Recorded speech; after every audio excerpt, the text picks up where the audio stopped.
Kidney हमारे शरीर का एक बहुत ही महत्वपूर्ण हिस्सा है। अगर ये खराब हो जाए तो बॉडी में मौजूद जो विषैले पदार्थ होते हैं ब्लड के अंदर, वो फिल्टर नहीं हो पाएंगे, क्योंकि एक फिल्टर का काम करता है। ये हमारे ब्लड की जितने भी टॉक्सिन्स होते हैं उनको हमारी बॉडी से बाहर निकालने का काम करते हैं।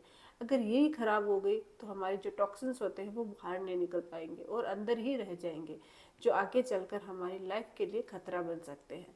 तो आज के इस वीडियो में मैं आपको यही बताने जा रही हूँ कि किडनी को ख़राब होने से कैसे बचाया जा सकता है और किडनी ख़राब होने के क्या क्या सिम्टम्स हैं, कौन से लक्षण हैं। अगर हमें शुरुआत में ही पता चल जाए तो हम हमारी किडनी को पूरी तरह से ख़राब होने से बचा सकते हैं और इसके आगे की जो प्रॉब्लम्स होती है उससे हम बच सकते हैं। एक बार अगर ये ख़राब हो गई है, किडनी पूरी तरह से अगर डैमेज हो गई है, तो फिर आपको डायलिसिस कराना पड़ सकता है या फिर आपको किडनी ट्रांसप्लांट भी कराना पड़ सकता है। अगर दोनों ही नहीं हो पाए तो हमें लाइफ को खतरा हो सकता है। तो वीडियो को अंत तक जरूर देखेगा, ये वीडियो सभी लोगों के लिए फ़ायदेमंद है। तो वीडियो शुरू करने से पहले अगर अभी तक आप लोगों ने चैनल सब्सक्राइब नहीं किया है तो प्लीज़ सब्सक्राइब कर लीजिएगा। बेल आइकन को प्रेस करना बिल्कुल ना भूलिएगा ताकि आपको न्यू वीडियोस की नोटिफिकेशंस मिलती रहे। तो चलिए शुरू करते हैं आज का टॉपिक कि किडनी खराब होने के शुरुआती लक्षण क्या क्या है, कैसे हम पहचान सकते हैं। सबसे फर्स्ट है, अगर आपको बहुत ज़्यादा थकान और कमजोरी महसूस हो रही है तो ये एक सिम्टम है किडनी डैमेज होने का, क्योंकि शरीर के जो टॉक्सिन्स होते हैं वो बाहर नहीं निकल पाते हैं, अंदर ही जमा होते हैं शरीर में, जिसकी वजह से आपको थकान और कमजोरी महसूस हो सकती है। इसके साथ साथ अगर आपके यूरिन में चेंजेस आ रहे हैं, यूरिन में चेंजेस में क्या क्या हो सकता है, बार बार पेशाब लगने की प्रॉब्लम, यूरिन का कलर है वो चेंज हो जाता है, झागदार यूरिन आ रहा है, अगर आपको पेशाब है वो झागदार आ रहा है, क्योंकि प्रोटीन ब्लड के अंदर ही रहता है तो वो फिल्टर नहीं हो पाता है। तो जब भी आप पेशाब करोगे तो वो आपको झाग सा फील होएगा, तो झागदार बदबूदार अगर आपको पेशाब आ रहा है, ब्लड आ रहा है अगर पेशाब के अंदर, तो ये सिम्टम होता है किडनी खराब होने का। इसके साथ साथ जैसे मैंने आपको बताया, थकान है, कमजोरी है, अगर आपको उल्टी और मतली जैसी फीलिंग आ रही है, क्योंकि टॉक्सिन्स अगर बाहर नहीं निकलेंगे तो बॉडी है वो हील नहीं हो पाती, जिससे कि आप कुछ भी खाते हो तो आपको उल्टी जैसा फील होता है। आपके और भी प्रॉब्लम है, क्योंकि जैसे मैंने आपको बताया एक इम्पॉर्टेंट चीज़ होती है जो क्या होती है कि आपकी बॉडी को मेंटेन रखने का भी काम करता है, ब्लड सर्कुलेशन को लेवल में लेके आते हैं, कंट्रोल रखती है। लेकिन अगर इसी में प्रॉब्लम है तो फिर आपके बॉडी से रिलेटेड जो प्रॉब्लम है वो शुरू हो जाती है। तो जब भी आप कुछ खाओगे, कुछ पियोगे, तो आपको ऐसे अजीब सी फीलिंग आएगी, खाने का मन भी नहीं होएगा, और अगर आपने खा लिया तो आपको उल्टी जैसा फील होएगा।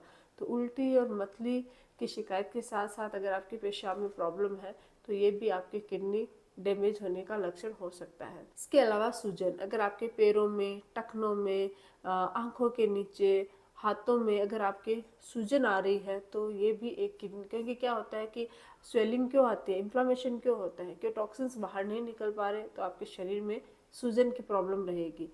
तो सूजन भी एक बहुत बड़ा मतलब सिम्टम है। अगर आपके दूसरे जो सिम्टम्स के साथ सिर्फ सूजन आ रही है तो वो कोई और कारण से भी हो सकता है, लेकिन आपको किडनी रिलेटेड प्रॉब्लम मतलब और भी जो सिम्टम्स है, लक्षण है, उनके साथ साथ अगर आपके पैरों में, टखनों में सूजन फील हो रही है आपको, तो ये भी एक किडनी डैमेज का सिम्टम है। इसके अलावा है सांस फूलना। क्या होता है कि अगर फिल्टर का काम, फिल्टर में प्रॉब्लम हो जाती है तो जो हमारे फेफड़े होते हैं उसके अंदर पानी भरना शुरू हो जाता है, साथ ही हीमोग्लोबिन है, खून की कमी है, वो भी होनी शुरू हो जाती है। इसकी वजह से क्या होता है कि आप कहीं पे भी ज़्यादा चल रहे हो या कोई भी थोड़ा सा भी काम किया तो आपकी सांस फूलने की प्रॉब्लम शुरू हो जाएगी, सांस लेने में आपको दिक्कत होने लग जाएगी। तो ये भी एक सिम्टम है। इसके अलावा क्या होता है, हाथ पैरों में आपको टिंगलिंग सेंसेशन यानी कि सुनपन महसूस होना, आपको झंझनाहट फील होने लग जाती है, क्योंकि क्या होता है शरीर के जितने भी जो अपशिष्ट पदार्थ होते हैं, जो टॉक्सिन्स होते हैं, वो फिल्टर नहीं हो पाते, तो हमारा जो इलेक्ट्रोलाइट होते हैं वो बैलेंस नहीं हो पाता, जिसकी वजह से उसके इम्बैलेंस की वजह से पैरों में, हाथों में झंझनाहट सी फील होती है, सुनपन सा फील होना शुरू हो जाता है। नेक्स्ट है स्किन के अंदर खुजली फील होना, यानी कि त्वचा में खाज, खुजली जैसी फीलिंग आती है, क्योंकि शरीर के जो अपशिष्ट या जो टॉक्सिन्स होते हैं वो अंदर ही जमा हो जाते हैं, बाहर नहीं निकलते हैं, तो उसकी वजह से हमारे रेशेस से होने लग जाते हैं स्किन में, तो जिसकी वजह से खुजली आना शुरू हो जाता है। रात को नींद नहीं ले पाना, अगर आप बार बार आपको पेशाब की भी प्रॉब्लम हो रही है, आपके शरीर में कुछ भी अगर हमारे शरीर में चेंजेस होते हैं तो हमारा माइंड होता है वो संतुलन में नहीं होता है, जिसकी वजह से हमें प्रॉपर नींद नहीं आ पाती है।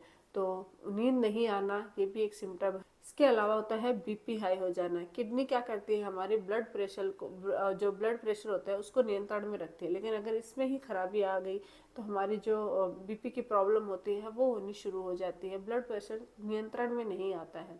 तो अगर आपको बीपी की प्रॉब्लम भी इसके साथ साथ नज़र आती है इन सिम्टम्स के साथ, तो ये किडनी खराब होने के सिम्टम्स हो सकते हैं, लक्षण हो सकते हैं। इनमें से कुछ भी मिलते जुलते आपको अगर आपको दिखाई दे रहे हैं, आपको आपकी फैमिली में किसी भी रिश्तेदार के आपको फीलिंग नज़र आ रहे हैं, किस टाइप के सिम्टम्स उनके हो रहे हैं, तो आपको देर नहीं करनी चाहिए। तुरंत आपको डॉक्टर से कांटेक्ट करना चाहिए और इसकी जांच करवानी चाहिए, जैसे कि जांच में ब्लड टेस्ट, सीटी स्कैन या फिर अल्ट्रासाउंड करके आपको डायग्नोस कर दिया जाएगा कि हाँ है या नहीं है। अगर नहीं है तो बहुत अच्छी बात है। किडनी कभी कभी किसी और कारण की वजह से भी कुछ सिम्टम्स मिलते जुलते नज़र आते हैं, तो एक बार टेस्ट होने के बाद आप कंफर्म हो जाओगे कि आपको किडनी की प्रॉब्लम हो रही है या नहीं हो रही। अगर हो रही है तो शुरुआत में अगर आपने इसका पता लगा लिया तो कुछ मेडिसिन या कुछ चीज़ों के थ्रू आप अपनी किडनी को ख़राब होने से बचा सकते हो, ठीक कर सकते हो। लेकिन एक बार आपने इसको नज़रअंदाज कर दिया, ध्यान नहीं दिया, तो ये बढ़ती जाएगी और एक वक्त ऐसा आ जाएगा कि आपकी किडनी है वो पूरी तरह से डैमेज हो जाएगी। ऐसी सिचुएशन में फिर आपके पास कोई ऑप्शन नहीं बचेगा और आपको या तो डायलिसिस की तरफ जाना पड़ेगा और या फिर आपको किडनी ट्रांसप्लांट करवानी पड़ेगी, और वो भी बहुत मुश्किल होता है।